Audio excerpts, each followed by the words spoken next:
ایک تیز دھند لہر اسٹیمر سے ٹکرائی اور سمندر کا نمکین پانی فوار کی صورت میں سنوان کے چہرے پر پھیل گیا۔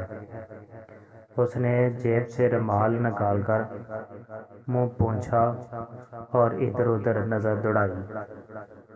نم آلودہ عرشہ ویران پڑا تھا۔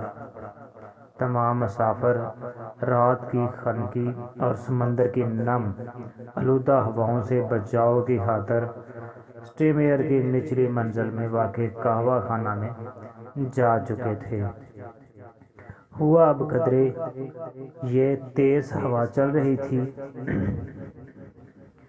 اور اس کی خنکی برساتی میں سے جذب ہو کر اس کے چوڑے چکلے سینے کو یخ کر رہی تھی۔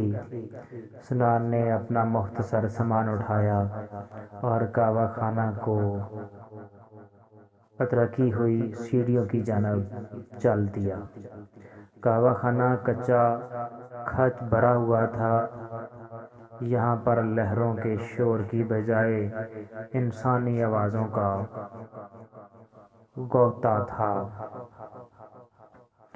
چند لوگ کافی یا شراب پینے میں مصروف تھے، مگر اکثریت کرسیوں پر ٹانگیں پھیلائے اونگے اور سونے کے درمیانی مراحل میں تھی۔ دروازے کے ساتھ ٹیک لگائے ہوئے ایک بوڑھا انگریز سیاہ سوٹ اور بولر ہٹ میں ملبوس ایک ہاتھ میں چھاتا تھامے بے حس و حرکت کھڑا تھا۔ اسے شاید فرش پر کوٹ بچھا کر لیٹے ہوئے ایک نوجوان جوڑے کی حرکات دیکھنے سے سکتہ طاری ہو گیا تھا، جو پیرس پہنچنے کا انتظار کیے بغیر وہیں فرانسیسی رومان پسندی کا پہلا سبق رٹنے میں ہم تن مصروف تھا۔ ایک جانب چند نوجوان انگریز موسیقی کار اپنے قداور سازوں سے ٹیک لگائے اونگ رہے تھے۔ وہ شاید جس شہریت کے مطمئن تھے انہیں لندن میں نہ مل سکی، اور اب وہ پیرس کا رخ کر رہے تھے۔ پیرس جہاں ہر فن کار کی قدر ہوتی ہے، وہ موسیقی کار ہو یا مصور۔ سنان نے ایک نظر اس بے ترتیب ہجوم پر ڈالی اور پھر میزوں، کرسیوں اور انسانی جسموں میں سے رستہ بناتا ہوا کاؤنٹر تک پہنچ گیا۔ ایک پیالی کافی، اس نے اپنی گیلی برساتی اتارتے ہوئے کاؤنٹر کے پیچھے کھڑے ویٹر سے کہا، اور ہاں، اس نے جلدی سے ترمیم کی، کافی بلیک ہو، جیٹ بلیک، بغیر دودھ کے۔ ویٹر نے سر ہلایا اور کچھ کہے بغیر مشین کا ہینڈل گما کر کافی تیار کرنے لگا۔ کافی کاؤنٹر کے ساتھ اونچی کرسی پر پرجمان ایک پستہ قد اسکاٹ نے اپنی مخمور آنکھیں سنان پر جما دیں کہ اس کے سامنے شراب کا ایک گلاس دھرا تھا۔ شراب پیو۔ لڑکے، سنان نے اسکاٹ پر ایک نظر ڈالی اور پھر ویٹر سے مخاطب ہو کر کہنے لگا، میں کافی میں چینی بھی پسند نہیں کرتا۔ پھر کافی اسکاٹ نے بدک کر کہا۔ سنان خاموش رہا۔ اسکاٹ نے اس کے کوٹ کا کالر پکڑ کر اپنی طرف متوجہ کرنے کی کوشش کی، مگر اس نے کہا، شراب پیو۔ کافی تو عورتوں کا مشروب ہے، میں شراب نہیں پیتا، سنان نے اکتاہٹ سے کہا۔ میں پلا دیتا ہوں، اسکاٹ مصر ہو گیا۔ کہہ جو دیا کہ میں شراب نہیں پیتا، سنان نے غصے سے کوٹ کا کالر چھڑاتے ہوئے کہا۔ نہیں پیتے تو بے حد کور و ذوق ہو۔ میں تمہارے بھلے کی بات کر رہا ہوں۔ یہاں اسٹے میئر پر ٹیکس فری ہے اور آدھی قیمت پر ملتی ہے۔ اسکاٹ نے لرزتے ہاتھوں سے کاؤنٹر پر رکھا شراب کا گلاس اٹھایا اور منہ سے لگا کر گٹا گٹ پی گیا۔ ویٹر نے یوں شاید اسی انتظار میں تھا کہ کافی مشین کا ہینڈل چھوڑ کر الماری میں سے بوتل نکالی اور گلاس پھر سے لبا بھر دیا۔ بوتل الماری میں واپس رکھ کر پھر وہ کافی بنانے میں مشغول ہو گیا۔ میں تو ہر ہفتے فرانس کا چکر لگا آتا ہوں، اسکاٹ نے گھونٹ بھر کے جھومتے ہوئے کہا۔ آپ کی وہاں رشتہ داری ہے کیا؟ سنان نے یوں ہی پوچھ لیا۔ رشتہ داری؟ اسکاٹ نے ایک بے ہنگم قہقہ لگایا۔ اسکاٹ لینڈ کے باشندوں کی رشتہ داری صرف سکاچ وسکی سے ہوتی ہے۔ زیادہ پی گیا ہے نا کم بخت، سنان نے اندازہ لگایا اور خاموش کھڑا رہا۔ دراصل رات کا اسٹیمر صبح تک فرانس پہنچ جاتا ہے۔ میں وہاں سارا دن کسی قہوہ خانہ میں بیٹھ کر بوردو اور کونی ایک ضلعوں میں اگائے جانے والے انگوروں کی شراب سے مزہ اٹھاتا ہوں اور دوسری شب واپس انگلستان آ جاتا ہوں۔ اسٹے امریکہ وہ طرفہ کرایہ اسی کرسی پر بیٹھ کر سستی شراب پی کر ہی پورا کر لیتا ہوں۔ بہت خوب، سنان نے طنزیہ انداز میں وادی اور جناب نے سیدھی سادی پتلون کی بجائے یہ لڑکیوں کا لباس سکرٹ کیوں پہن رکھا ہے؟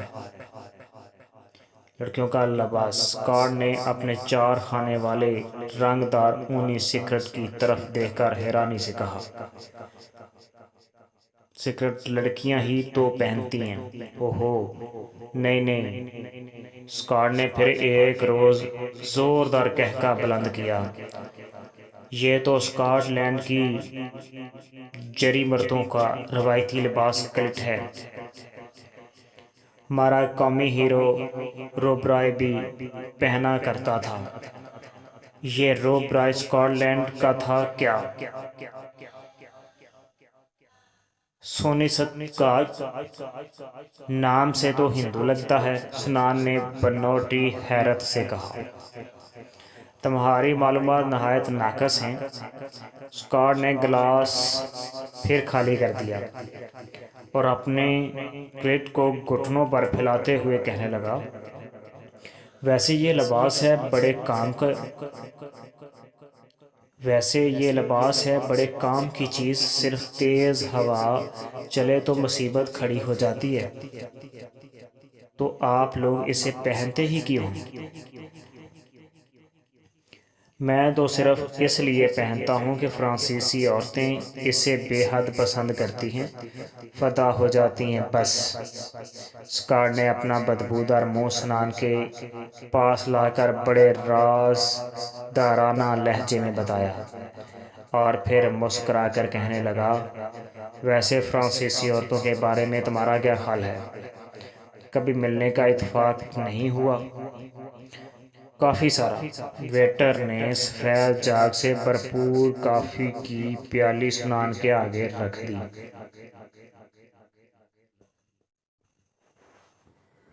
سنان نے کافی کے پیسے ادا کر دیے۔ پستہ قد اسکاٹ جس کی ذہنی ہوش کی عمر اب تو بہت ہونے کو لگتی تھی، اس قابل نہ تھا کہ اس کی رفاقت میں بقیہ سفر خوشگوار طریقے سے گزار سکے۔ چنانچہ سنان نے کافی کی پیالی کاؤنٹر سے اٹھائی اور پیچھے مڑا۔ اسے کسی ایسی جگہ کی تلاش تھی جہاں بیٹھ کر وہ اطمینان سے کافی پی سکے اور ہو سکے تو بقیہ سفر کے دوران بھی یہ تھوڑا بہت اونگ بھی لے۔ قہوہ خانہ کی تمام میزیں پر تھیں، کیوں نہ واپس عرشے پر ہی چلا جائے؟ سنان نے سوچا وہاں خنقی کے باوجود سکون تو ہوگا نا۔ اور برساتی دوبارہ پہن کر کعبہ خانہ دروازے سے باہر نکل گیا۔ سنان اوپر عرشے پر آیا تو وہاں اب بھی ویرانی کا راج تھا، البتہ طوفان کی شدت میں کمی واقع ہو چکی تھی اور سٹیمر نہایت پرسکون انداز میں فرانس کے ساحل کی جانب بڑھتا چلا جا رہا تھا۔ سٹیمر کے گرد بنے ہوئے آہنی بنگلے جنگلے کے اوپر بندھے ہوئے رسے پر وہ بلب جھول رہے تھے جن کی مدھم روشنی عرشے کے بھینگے ہوئے تختوں پر چمک رہی تھی۔ کیبن کی دیوار کے ساتھ خالی آرام کرسیوں کی ایک قطار تھی۔ سنان وہیں ایک کرسی پر بیٹھ گیا، جیب سے سگریٹوں کا پیکٹ نکالا اور ایک سگریٹ سگلا کر منہ میں دبا لیا۔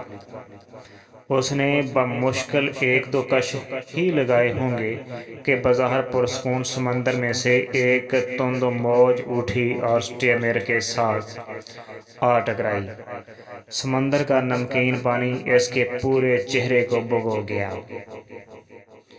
سگریٹ بجھ گیا۔ سنان زیر لب بڑبڑاتا اور پھر گیلے سگریٹ کو عرشے پر پھینک کر کافی پینے میں مشغول ہو گیا۔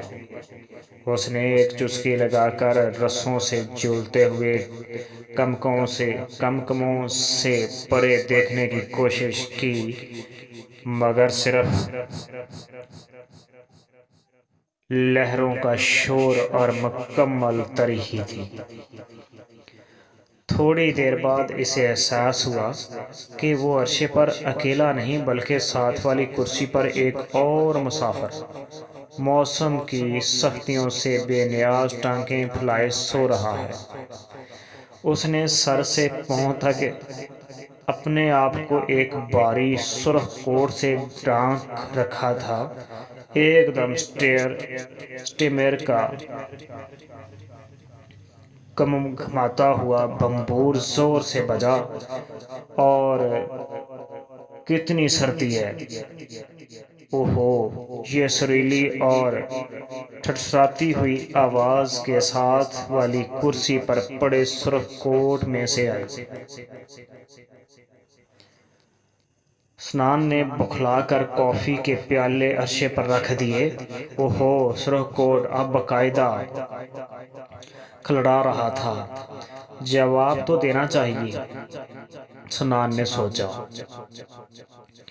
آپ کو کس بھلے مانس نے اس سردی میں سے عرشے پر سونے کا مشورہ دیا تھا؟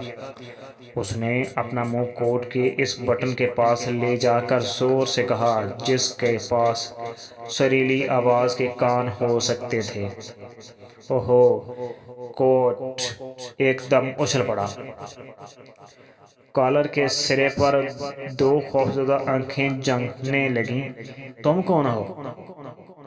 سرخ کوٹ نے یہ سوال ایسے ہی پوچھا جیسے عامل معمول کے درمیان مقابلوں میں تم کون ہو پوچھا جاتا ہے۔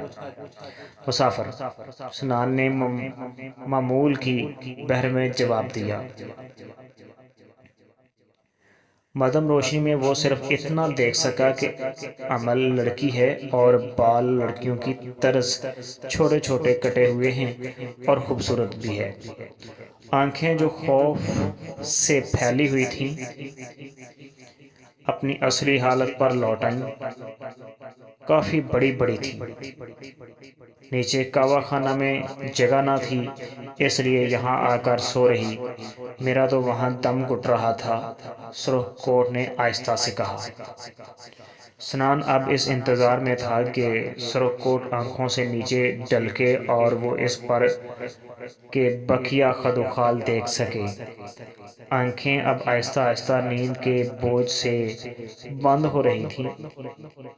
اہم، سنان نے گلا صاف کرتے ہوئے کہا، اگر آپ چاہیں تو میں آپ کی اپنی برساتی دے سکتا ہوں۔ سرخ کوٹ پر پھیلا دیجئے، فوار سے بچاؤ تو ہوگا۔